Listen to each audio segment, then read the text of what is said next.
छत्तीसगढ़ में जो ये आदिवासी चेहरा आप सामने लाते हैं, इसका कितना असर आप देख रहे हैं? पहली चीज। दूसरा, इसको देखते हुए, इस फैसले को देखते हुए राजस्थान और मध्य प्रदेश में क्या संभावना ज्यादा प्रबल दिख रही है? अर्पिता, दो चीज है। जब आपको याद होगा देश में राष्ट्रपति के चुनाव हुआ, नई राष्ट्रपति बनी, इसके बाद इस बात की बहुत चर्चा हो रही थी कि अब आदिवासी वोट किधर जाएगा।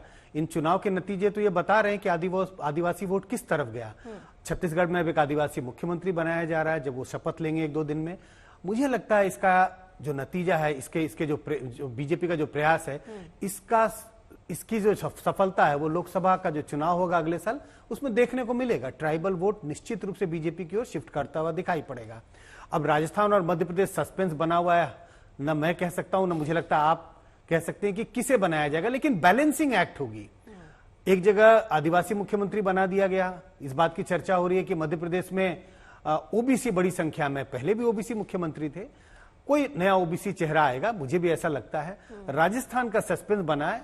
मुझे लगता है कि बैलेंसिंग एक्ट में प्रधानमंत्री बार बार महिला की बात करते हैं, शायद कोई नया महिला चेहरा आ सकता है राजस्थान में, तो कास्ट और जेंडर को बैलेंस करते हुए हो सकता है राजस्थान में कोई नया चेहरा आए। लेकिन मुझे लगता है महिला का चेहरा एक सामने आने की संभावना दिखती है राजस्थान। और ये बात आप कह रहे हैं कि ना हम बता सकते हैं ना आप बता सकते, वो छोड़िए, बीजेपी के जो प्रवक्ता है वो भी नहीं बता सकते। सर, क्या हो रहा है राजस्थान और मध्य प्रदेश में? कुछ तय हो पाया? कुछ खबरें? देखिए अर्पिता जी, सबसे पहली बात कि आदरणीय प्रधानमंत्री जी ने हर बार हर समाज के हर वर्ग के को रिप्रेजेंटेशन दिया है, समाज के हर वर्ग की चिंता की है। कांग्रेस पार्टी ने सालों साल से इतिहास उठा के देखिए, कभी भी कांग्रेस पार्टी ने आप आदिवासी समाज की चिंता नहीं की थी। भारतीय जनता पार्टी की सरकार, आदरणीय प्रधानमंत्री जी की सोच है, उसके वास्ते आप देखिए आज छत्तीसगढ़ में और पूरे देश भर में जहां भी विकास हो रहा है, उसमें हर में आदिवासी क्षेत्र से आए हुए लोगों का बड़ा जो विकास हुआ है और उनका विश्वास भी भारतीय जनता पार्टी में हुआ। और आज उसका एक बहुत बड़ा जो नमूना आज फिर से पेश हुआ है, जब एक आदिवासी समाज के रिप्रेजेंटेटिव को मुख्यमंत्री के लिए चुना गया है। और वहां वो ऐसे नहीं कि उन्होंने अपना करियर जो है 1990 में शुरू किया और पूरे जमीन पे रह के लोगों की सेवा की, इसलिए उन्हें मौका भी मिला। और प्रधानमंत्री जी ने बराबर इस बात की कोशिश की है कि हर वर्ग को सपोर्ट किया, स्पेशली उन लोगों को जो समाज के उस वर्गों को जिन्होंने कांग्रेस पार्टी ने बराबर अनदेखा किया, खास के दलित समाज को, खास के जो पिछड़े जातियों को, खास के जो अन्य वर्ग को लगातार कर ही रहे हैं कि बीजेपी ने क्या किया, किस तरह ये जीत हासिल की, इस पर तो लगातार चर्चा हो रही है। लेकिन सबकी निगाह यही है कि भाई राजस्थान और मध्य प्रदेश में होने क्या वाला है, क्योंकि आप ये कह रहे हैं सबका साथ, सब वर्ग को साधने की कोशिश है। तो ये तो कम से कम बता दीजिए कि राजस्थान में कोई महिला होगी क्या, या फिर कुछ ये बता दीजिए कि विधायक दल की बैठक की कब होगी। ये सब कुछ आपकी तरफ से आधिकारिक जानकारी मिल पाएगी क्या? हालांकि प्रवक्ता कितना बाध्य होता है वो भी मैं समझ रही हूँ, लेकिन मैं चाह रही हूँ कि कोई जानकारी जो है वो निकल पाए। हाँ, देखिए मैं इतना कह सकता हूं अर्पिता जी कि विधायक दल ही चुनेगी और उनके यानी आप भी अभी सस्पेंस ही रखेंगे समन्वय से जो वहां पर मुख्यमंत्री चुना जाएगा।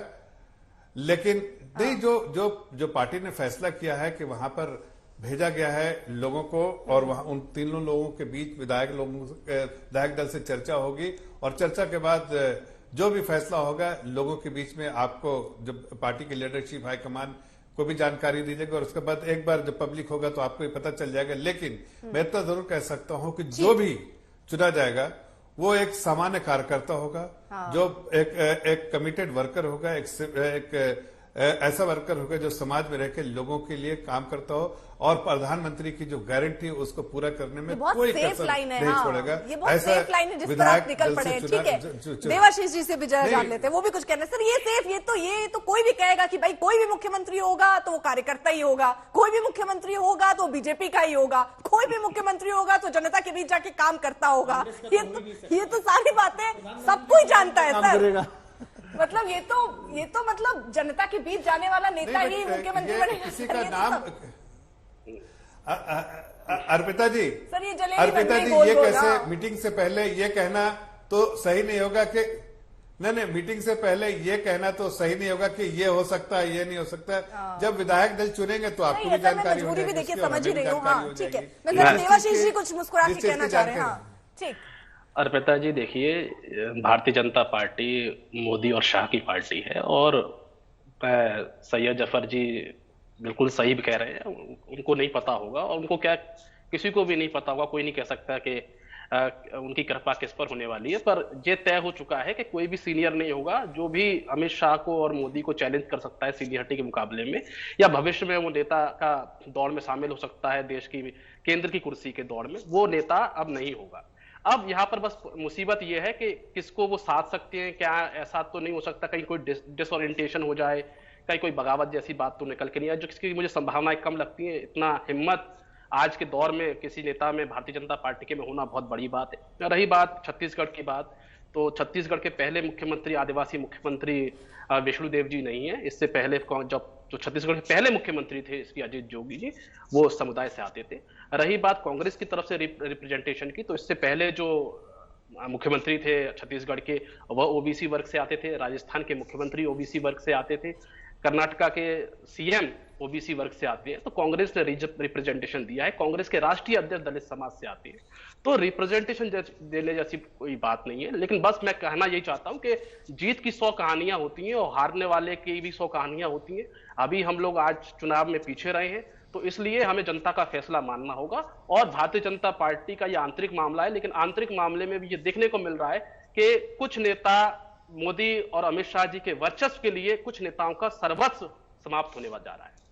लेकिन आपने इतना सब एनालाइज कर लिया, आपने सारी चीजें एनालाइज करके दूसरी पार्टी की बता दी, खुद के लिए कितना एनालाइज किया है आपने? क्यों पिछड़ गए? आप कह रहे हार की भी अपनी कहानी होती है, आपकी कहानी में कितने चैप्टर आपकी गलती की वजह से गलत लिख दिए गए?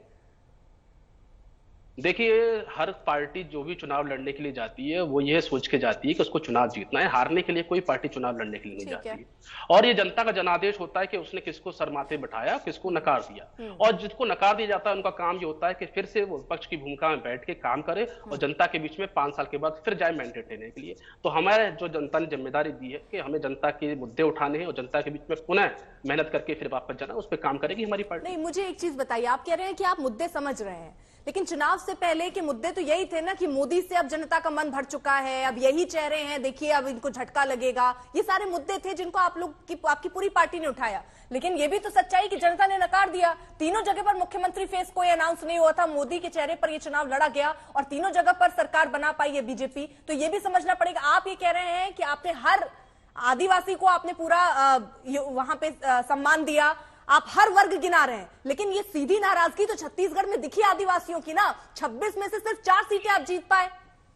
देखिए, अनेक कारण है। जब 2023 का प्रारंभ हुआ और जब हम लोग कर्नाटका जीते, तब भी अनेक कहानियां बनी, तभी चर्चा हुई। वहां पर भी मोदी जी का चेहरा था, वहां मोदी जी का चेहरा नहीं चला। तेलंगाना में भी मोदी जी का चेहरा था, वहां नहीं चला। हिमाचल प्रदेश में भी मोदी का चेहरा था, नहीं चल पाया। और जब 2018 में इन राज्यों में चुनाव थे, जब तीनों राज्य हम जीते थे, तब भी नहीं चल पाया। तो ये तो फेजेस हैं। कोई भी चुनाव अंतिम नहीं होता, कोई भी हार अंतिम नहीं होती, कोई भी जीत अंतिम नहीं होती। हाँ, एक पड़ाव हो सकता है, एक पड़ाव वाली बातें कर रहे हैं ना, जो कि बहुत ही खूबसूरत है ये कि कोई भी चुनाव आखिरी नहीं होता, कोई भी चुनाव जो है वो प्रथम नहीं होता। बहुत ही खूबसूरत तरीके से आप भी अपनी बात रख रहे हो। जफर इस्लाम थोड़ा फिलोसॉफिकल हो गया है। हाँ, ठीक है जफर इस्लाम, जिस पर छोटा सा कमेंट, फिर मैं बाकी जो 2 मेहमानों की देखिए अर्पिता जी, मैं ब्रीफली इतना कहना चाहता हूं कि कांग्रेस पार्टी के पास कहने के लिए कुछ भी नहीं है।